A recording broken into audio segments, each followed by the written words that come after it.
What is going on, everybody? We're back. Another season of NBA basketball. Let's go. Very pumped up about this.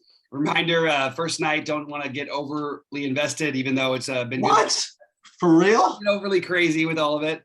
But I'm going to let Sheets say a few things in a minute, but I just wanted to say I will have my core plays up. I will have my favorite tournament plays. I will have pivots off of every play. And if you want to DM me for anybody who actually is a member of the site, I'm happy to answer any questions from that, but we will be doing our show in the morning. We'll have something every day. And then we're going to record an hour before lock for 30 minutes each time, not going up to lock, going up to about 30 minutes before lock. Sheets, what are your sort of thoughts on the season? I know I took away some of the things you said in the last video just with that little intro, but what are your thoughts here? That was perfect. We're gonna try our best to get as much content as possible in a kind of an organized way, and hopefully give you some content for most slates. Hopefully all of them during the week, and as many on the weekend as we can get to.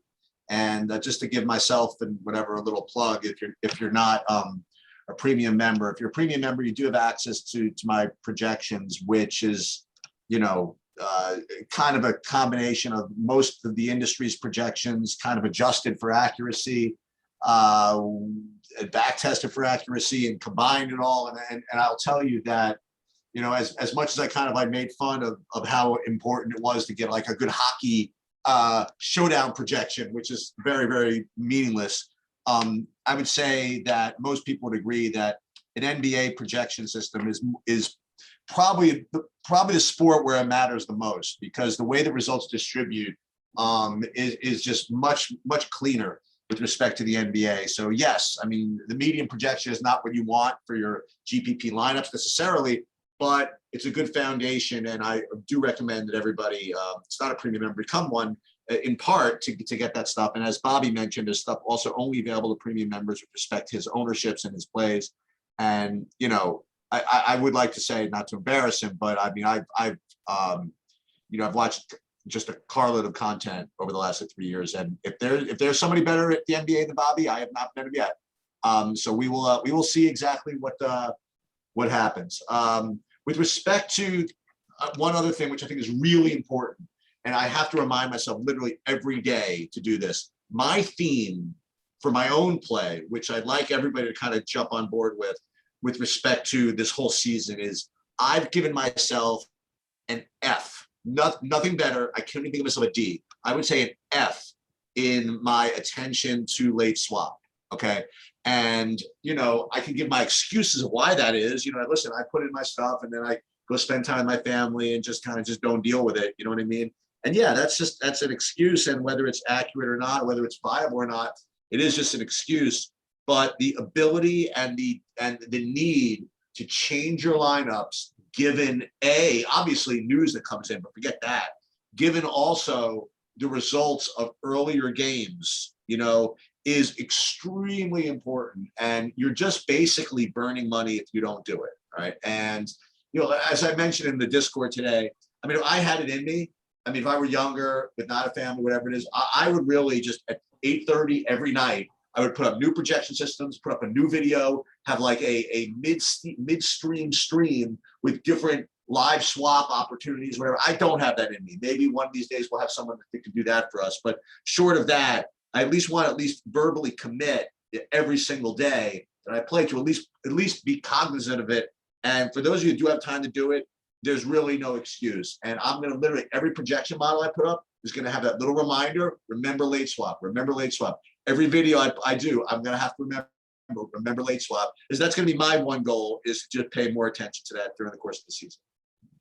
Absolutely. It makes perfect sense. Guys, just want to remind everybody for a True DFS, like you do a 2-week free trial. Now is probably the best time in the world to use that free trial, because I do believe the NBA content will be, and we've still obviously got a little bit of MLB and a lot of football going on, but I think that the NBA stuff, at least for me, is definitely my sweet spot. So I think it's a good time to use that trial. If you want to go ahead and do that, sign up at truedfs.com. With that said, let's jump into the slate, man. Let's talk about our first slate of the year. We're going to go game by game. It's only 2 games tonight, so it shouldn't be much of a problem.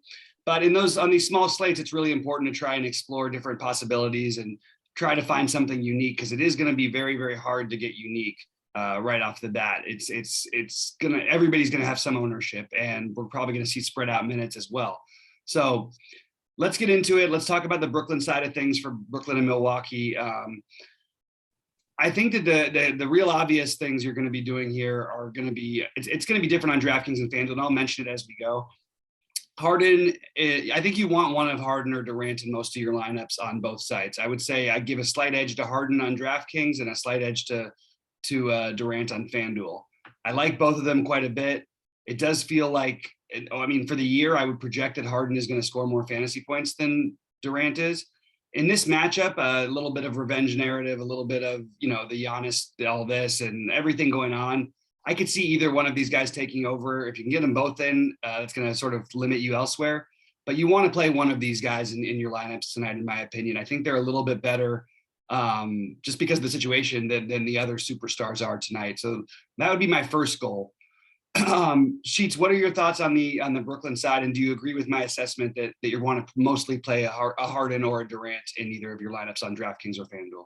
Let's talk about something on a macro level for a second that I want to get your opinion on, because you're obviously an expert not only DFS but actual basketball.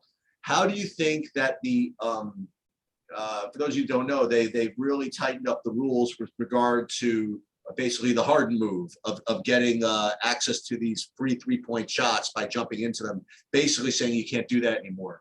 Do you think that impacts Harden in any meaningful way? Or do you feel as though, one, if so, do you think the models are going to adjust for it?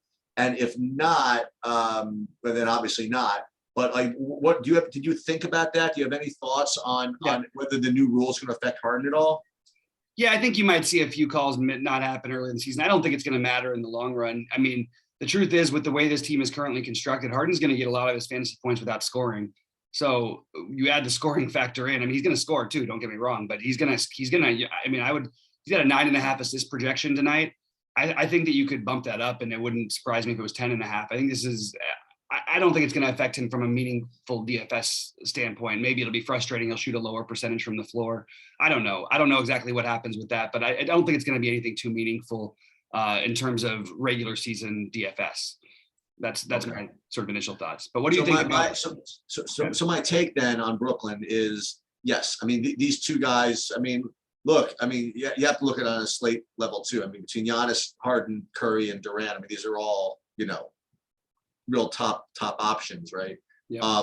So I can't disagree with saying that you should probably get one of these guys, Harden, Durant, in your lineups. But on the other hand, if the game kind of systematically fails somehow, you could build lineups without either of them. You know what I mean? Like and your opportunity cost not to be that bad, because I mean, if you get, I'm just looking, if you get Giannis and you get like Curry and I don't know, Westbrook and LeBron or something like that, or Curry and Davis, whatever it is, and that whole Brooklyn game just kind of just goes to hell somehow, I don't know, then yes, there are ways where you can build without them. But I think on overall, they both rate to be really, really strong plays. What do you think of, and I guess the fun part is, which side do you want to go for first? So we're talking about Brooklyn. How would you rank the viability of all of these ancillary Brooklyn guys? Okay, so on DraftKings, I am siding with Patty Mills and Paul Millsap. So Mills, that's pretty easy. Mills and Mills/Sap. Those two would be the ones that I'd look to the most of the ancillary parts.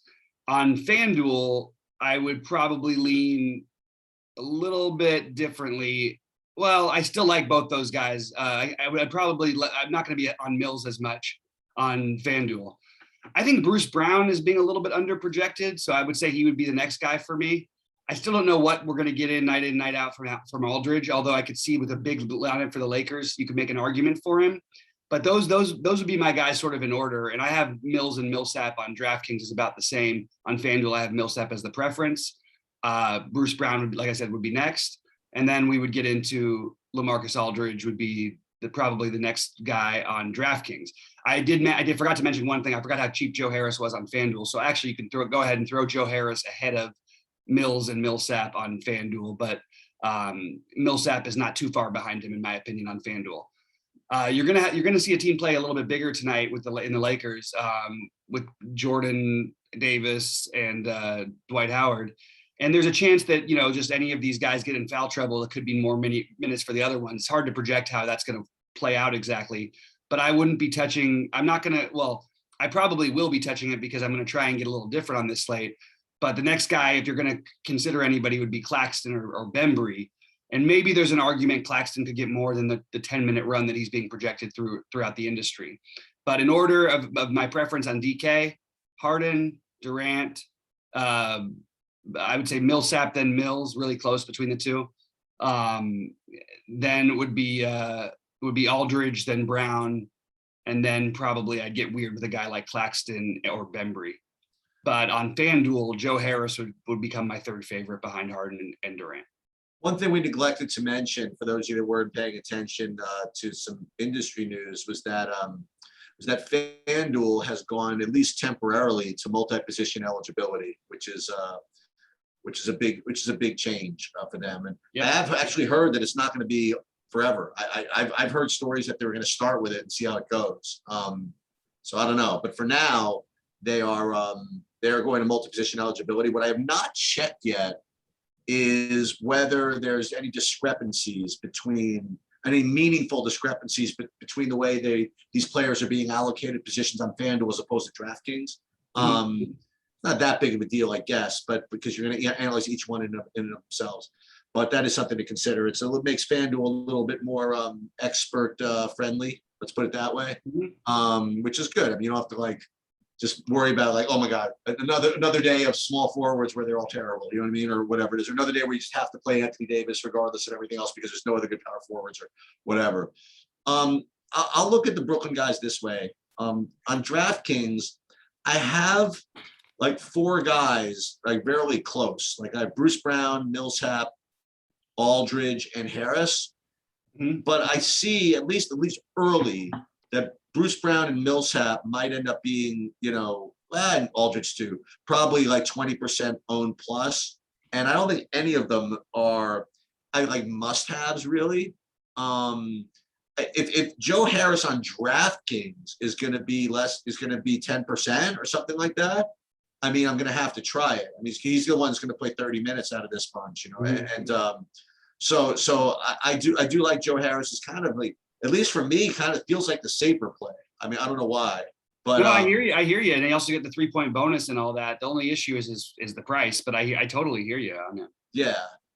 So that's where I'm at with the Brooklyn guys. I don't know if I'm going to get down to Bembry and Claxton and all that, or Patty Mills is interesting because this is a new look for him. He whenever you lead Popovich into a more offense shooting friendly environments, Patty Mills went kind of ballistic in the Olympics. I mean, he was and maybe this is a good look for him in this environment. Maybe he's the guy that he certainly will get that park upgrade, so to speak, by coming over to this situation. Yeah, if they're down at towards the end of the first quarter and towards the end of the third quarter in both parts of this game, you're going to see Patty Mills be able to do a lot of different things. And I actually think in this offense, with the way that Milwaukee plays defense, that Milwaukee's the one team we know what we can project from because they're basically essentially the same, but they're gonna try and stop everybody. They're gonna condense the paint, which against a team like Brooklyn could be a recipe for. It seems like it would be a recipe for disaster. They're gonna let you shoot some threes. They will contest, whatever. They'll give up a number of threes in the game. They're willing to just not let anything happen down low. They're not going to miss on the offense, on the defensive rebound, excuse me. You'll shoot the lowest percentage against them for threes, but you're going to get plenty of shots off. And that just sounds like a good spot for a guy like Patty Mills. So I agree with you on all that. We'll at the end of the program, go through our favorites of these guys, because I know we're going to throw through a lot of names on a 2-game slate where we're really speculating because it's the first game of the year. So we're probably going to have to do it in some funny way. Tomorrow's Giant slate, we might talk about less plays than we do today, just because you want to really try to find those couple plays that no one's really going to be after. And Sheets mentioned one in I don't think that you're going to get a lot of ownership on Joe Harris on DraftKings. So that is an interesting play. What do you think of? Let's keep in the same order. What do you think of the Milwaukee side? So if Giannis wasn't Giannis and it was just last year, so for example, we had the Lakers, partly why I did well is that we had the Lakers Clippers opening day and everybody was all over the Laker guys. And I was just saying that the Lakers weren't playing for anything. It was all for the Clippers. You know what I mean? It was to start the season last year, the Lakers coming off a title, the Clippers feeling like they were supposed to be and the best in LA and all that stuff. You really felt like you were going to get your best from Kawhi and Paul George. So I made a priority of doing that. The same way I feel that way a little bit about Brooklyn tonight. And to some extent with at least Steph, not necessarily all of Golden State. But I would be leaning on the road teams tonight a little bit. And I think that I'm going to probably play less Giannis than I would normally play. I think he's a better play at these prices than the other guys are. And I think he'll average more fantasy points in the long run. I just think that there's a little bit less need for him to. And I also think there's less need for him to play as many minutes. He's projected to play 35 minutes tonight. That seems like an awful lot for a guy who during the regular season was mostly in the 32-minute range to 30-minute range. Some of that's because of blowouts. But I think that they've overprojected the minutes in the industry for Giannis, Holiday, and Middleton. Middleton or Holiday, one of those guys probably hits that minute mark they're at, but I don't think all three of them do. I'm sort of finding myself leaning a little bit more on Holiday and Middleton than I am on Giannis because they saved me quite a bit.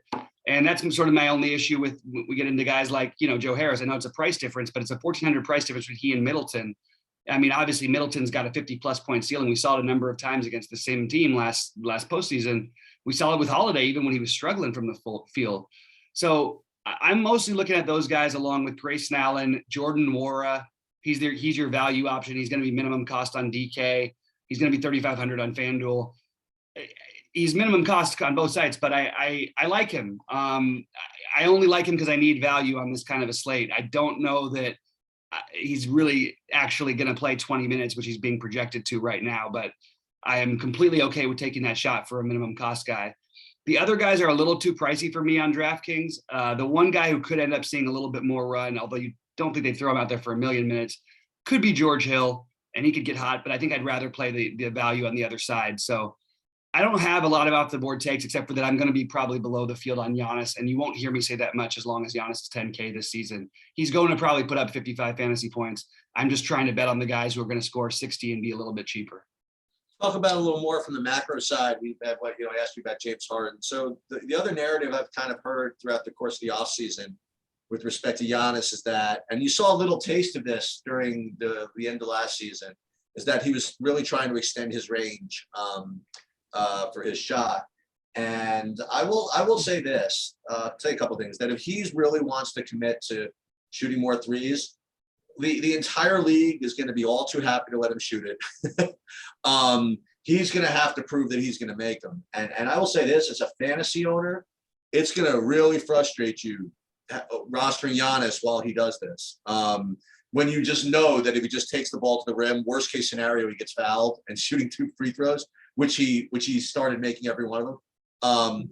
So I'll just say that there are going to be situations where it's going to be frustrating to roster him when you know that, every time he touches the ball, he could get you 2 or 3 fantasy points by running into the basket. And when he relies on, and when he starts taking threes, and I'm telling the other teams are going to pretend that they care, but they really are not. I mean, listen, it's only human too. You have a freaking freight train like that. Any possession where he's not running downhill at you is just good for you, both physically and mentally. So they'll let him take that for a while. I will say that. With that said, I mean, he's Giannis, and like you said, he's 50. He's going to be probably locked in at 50, 55 fantasy points tonight, and I'll probably be with the field, which is probably 60%. You know what I mean? Like I that seems to make sense to me.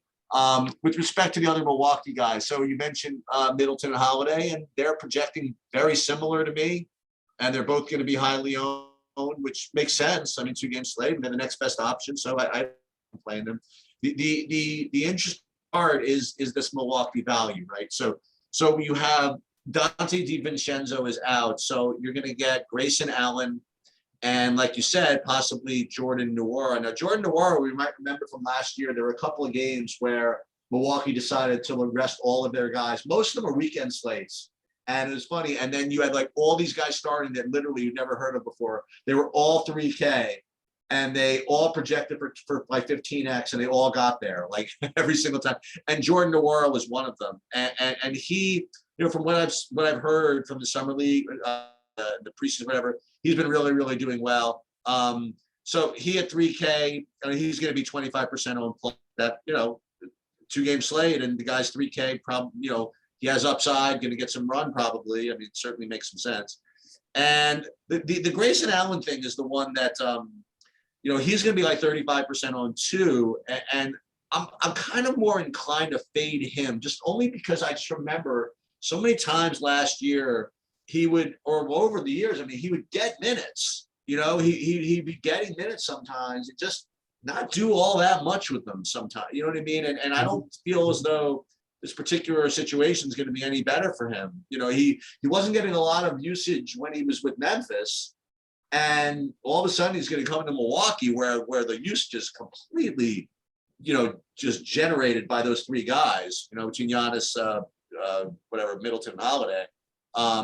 If they're one of those guys, I'd probably, try to fade. Maybe it'd be Grayson Allen. I don't know. He's going to project fine, but maybe that would be the stand I take. Brook Lopez always is in there. And Brook Lopez, he's a guy, again, he's probably of all these guys, probably the least owned because his price is not depressed, right? Right. So I wouldn't mind playing some of him, and only because I heard a couple of takes on him earlier today. I'll ask you. You have any interest in Sandro? I think that there's a chance for minutes here. It's not the kind of matchup where you'd think that, I don't know, you'd think that he's going to play a ton of minutes. I think I even got mixed up when I talked with the Brooklyn players. I was talking about the size of the lake. I got totally screwed around in that situation. Sorry about that, guys. This is what happens when your brain is on overload, which it shouldn't be because only 2 games to go through. But I don't know. I don't think I'm going to be able to do it, but I'm open to taking him as a long shot because there's not a whole lot else you can do really. That's what I would say. I mean, just to get off the board, it's really the only thing. I don't have any proof that he's going to play hardly any minutes. It's not the kind of matchup where he would need to, you wouldn't think. But if they're high on him, and if he's playing well, maybe they will let him stay out there a little longer. But no strong take on him for sure. All right. So you want to move on to Golden State, LA? Yeah, I still can't believe I messed up with the Brooklyn big men. I'll start off there. Yeah, go ahead. So I'll start with the Golden State side first. Curry is a smash play. He's going to be a smash play every day, probably until he retires. And he's certainly going to be a smash play every day until he retires when he's under 10K. And he's certainly going to be a smash play every time he retires when he's under 10K while Klay Thompson remains out. Stephen Curry's a really, really good play. Nothing else I can say about that. Where it gets interesting is everywhere else. So the most popular player on the slate is going to be Jordan Poole. I mean, he's 4,800 and starting, with good comments from the coaching staff, and he's going to project to be an extremely strong point per dollar play. And these types of guys, for me, are very difficult to fade, honestly. The guys that are actually starting and getting all those minutes. So I'm probably going to, maybe not, I don't know. My initial runs are probably going to get me 100 of him. That's just the way it's going to have to be. And that's the way I'll get over on the field on him. So that's that. And then you have all these other dudes, like Andrew Wiggins projecting fine, Draymond projecting fine. The guys I guess are interesting are maybe Otto Porter. Yep. So Otto Porter at 5,300. He right now, I think his ownership is going to be higher than I have him right now. But for now, I only have him at 10%. I mean, if that's the case, then I'm going to be pounding on that. The guy I don't want to play are these centers. Like, I don't want to play Kevon Looney at 4,100. I don't necessarily want to play Dwight Howard. Now, again, what's interesting though is I think what you were alluding to before. Now I'm kind of piggyback off your take. Is that the Lakers have all this size that maybe they are going to have to make sure that one of these guys are in the game. So maybe these guys' minutes are just so kind of locked in that maybe you want to do that. So I'll let you talk about it. I think that's more of like a game analysis type thing, whether you want to play those two. So I would say that Curry's my priority. Well, Curry and Poole would be my priority. And then I guess I never have to play Draymond, honestly. I never have to play Wiggins. I guess maybe Porter would be my next guy. I don't know. That's the way I'm looking at the Golden State side.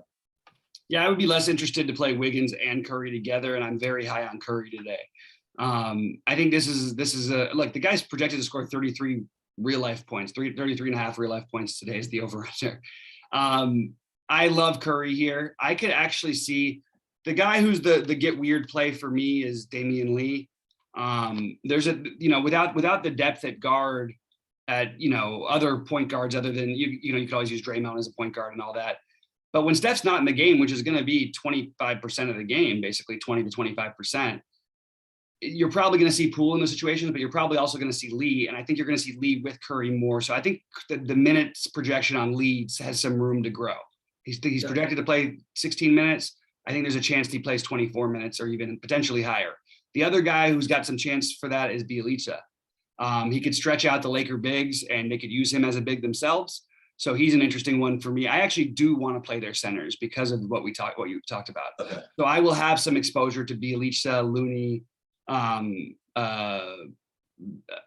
I didn't mean Dwight Howard, by the way.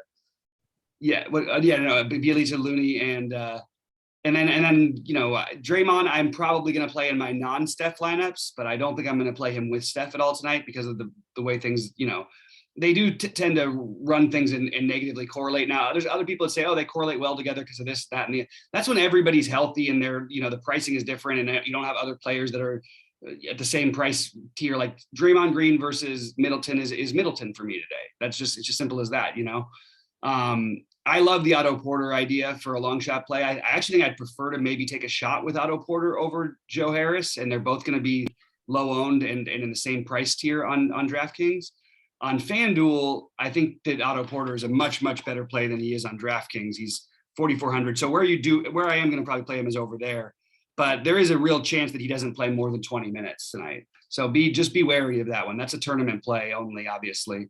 So as are Bjelica and Damian Lee, who are the guys I'll try to get a little bit creative with on DraftKings. I will leave out Iguodala, Toscano Anderson, and I'm not going to be playing much Wiggins tonight. He might squeeze into one or two lineups, but I'm not that excited about. He's the same guy. There's always a chance he can put up 45 fantasy points. Sure, that's good. I'm going to be trying to stars and scrubs a little bit tonight because I don't really know how else you're going to do it and how else you're going to win it. And I don't think Wiggins is going to fit into as many of my builds, which is weird to say because Porter is not that much cheaper on DK. That's why I said I would play Porter on FanDuel. On DK, Wiggins is sort of tempting us with that 6,200 price tag. It is kind of a little too cheap, but I just don't find my builds going that way. And I'm all over Steph. I have Steph, Durant / Harden, one of those two. But I think Steph is the one I end up with the most ownership of tonight of all the studs. So that's where I'm at. I'd like to say, by the way, that I hope that the pricing does get a little bit tighter over the course of the year because, yep. In and of itself, you have Giannis at only 10K against Brooklyn. It's kind of a joke when you think about it, Yeah. But it's everybody else is just as juicy. So that's the only reason why it's not like I'm going to be 100% on. Totally agree. So I would say that, if this matters, Curry's matchup is worse than anybody in the Brooklyn, than Giannis, for example. These are all really good players. What do you think of the Lakers side? So I won't play Westbrook, I don't think, on FanDuel, but I will play him on DraftKings. I might play him a little bit on FanDuel. The guy does enough things on the court where I think the 8,600 price is interesting. LeBron is being, 9K and sort of being overlooked a little bit. Fine. I am mostly going to side with just playing a ton of Anthony Davis. And you're going to hear that from me a lot this season. It's going to be a lot of Davis for me. I think they're going to try to make him a lot more the focal point of things. People think all this stuff will take away from him. I'm here to tell you it's not going to. Anthony Davis is the other star along. You have the one of each of the Brooklyn guys in most of my lineups, then Curry, then Davis. But Davis is significantly cheaper on DraftKings especially. And his multi-position, you can use him at center on FanDuel. So 8,800 for Davis, I think is really, really interesting at what should be the lowest ownership of all the studs.